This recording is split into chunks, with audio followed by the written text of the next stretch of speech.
Hey, you ever wonder what it'd feel like to find out your whole life was built on a lie? Not some cruel trick, but a secret woven out of love so deep it hurts to even think about? That's what happened to Ellie Harper, a 23-year-old barista in a sleepy Seattle diner, scraping by on tips and dreams she's too tired to chase. I'm going to tell you her story, and trust me, it's a wild ride, one that starts with a single glance at a stranger's wallet and ends with a truth that broke her heart and pieced it back together. Ellie's world was small, you know? A tiny apartment with peeling paint, instant coffee, and a stack of bills she couldn't outrun. Her mom, Lila, was her anchor, gone 6 years now, taken by a heart attack that came out of nowhere. Lila was a poet, a dreamer who saw magic in cracked sidewalks and foggy mornings. She'd raised Ellie on stories of her dad, a wandering guitarist named Jack, who loved her fiercely until a motorcycle crash stole him away before Ellie was born. That story, it was Ellie's bedrock, her mom's wistful smile, the old Polaroid in her locket, Lila laughing under a summer sky. It was all she had. Then, one drizzly Thursday night at the diner, everything changed. The place was humming, locals nursing beers, the jukebox playing some old Springsteen. At table 9 sat Marcus Reed, a real estate mogul whose name was plastered on half the skyscrapers downtown. Guy was all sharp suits and sharper eyes, the kind who could make a room feel smaller just by walking in. Ellie poured his coffee, same as always, but when he reached for his wallet, bam, the world stopped. Tucked in a plastic sleeve was a photo, faded but unmistakable. It was Lila. Same shot as the locket, same laugh, same crinkle in the corner. Ellie's heart was pounding like a drum solo. She blurted out, "Sir, that picture, where'd you get it?" Marcus looked up, eyes narrowing like she'd crossed a line. "Mind your business, kid," he snapped, voice like ice. But Ellie, she couldn't let it go. "That's my mom," she said, voice shaking. "That's Lila Harper." The diner went quiet, forks frozen mid-bite. Marcus's face changed, shock, then something deeper, like a ghost had just walked in. She got fired that night. Her boss, Jerry, a guy who sweated through his shirt by noon, was all apologies to Marcus, shooting Ellie a look that said, "You're done." But she didn't care. That photo was a crack in everything she knew.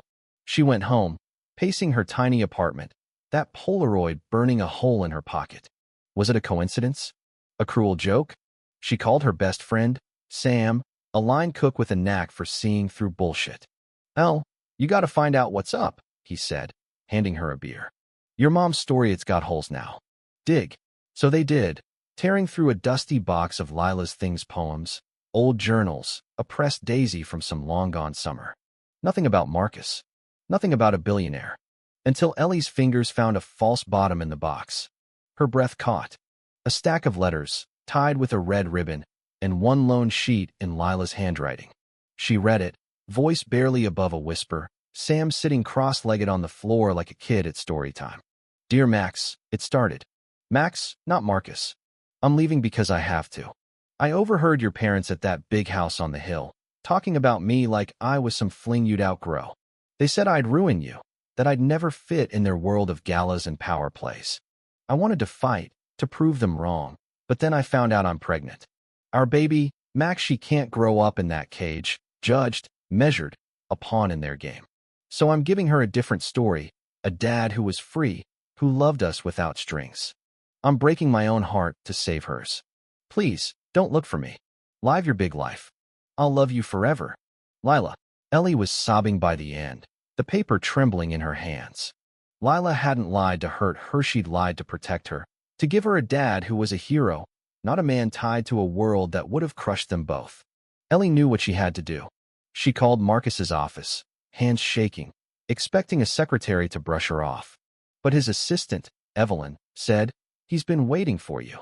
An hour later, she was in his glass-walled penthouse office, the city sprawling below like a movie set. Marcus looked different up close, older, tired, like he carried a weight nobody saw. She slid the letter across his desk. No words, just a look that said, "Read it." He did. His face crumpled, a low groan escaping him as he hit the part about the baby, about her. "All these years," he whispered, a tear splashing onto the page. "I thought she left because I wasn't enough."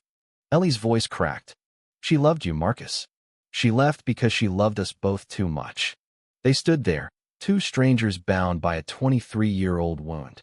He opened his arms, hesitant, and she stepped into them, crying for the mom who'd carried this secret alone, for the dad she'd never known, for the life they'd all lost. It wasn't a movie moment, no swelling music, no perfect fix. It was raw, messy, real. The weeks after were a tightrope walk. Marcus tried too hard, booking tables at places where the forks cost more than Ellie's rent. She laughed, nervous, at a $300 plate of tiny food. Mom would have called this a scam, she said, and Marcus chuckled, a sad glint in his eye. She'd have hated the foam on the salmon. Slowly, they found their rhythm greasy diners, walks through Pike Place where Lila used to sell her poems. Evelyn, the assistant, told Ellie how Marcus never stopped looking for Lila, chasing every lead, keeping a gallery alive just to honor her. One day, he took Ellie there a small space called the Open Page, filled with scrappy art Lila would have loved. In the center was her poem, framed, about a river running free. I bought it years ago, Marcus said, voice thick. It was all I had left of her. Ellie touched the glass, tears falling. It was her mom's heart, right there, fierce and untamed. They're still figuring it out, Ellie and Marcus. The gap between a barista and a billionaire's daughter feels like a canyon sometimes. But they're trying, one coffee, one story at a time. Lila's lie wasn't betrayal, it was love, the kind that breaks you to keep someone else whole. It makes you wonder, doesn't it? What secrets are we carrying, thinking they'll protect the ones we love? What truths are we afraid to face? Hit that like button if this hit you in the gut, share it with someone who gets the messy beauty of family. And drop a comment, what's the hardest part of starting over with someone you never knew was yours? Let's talk.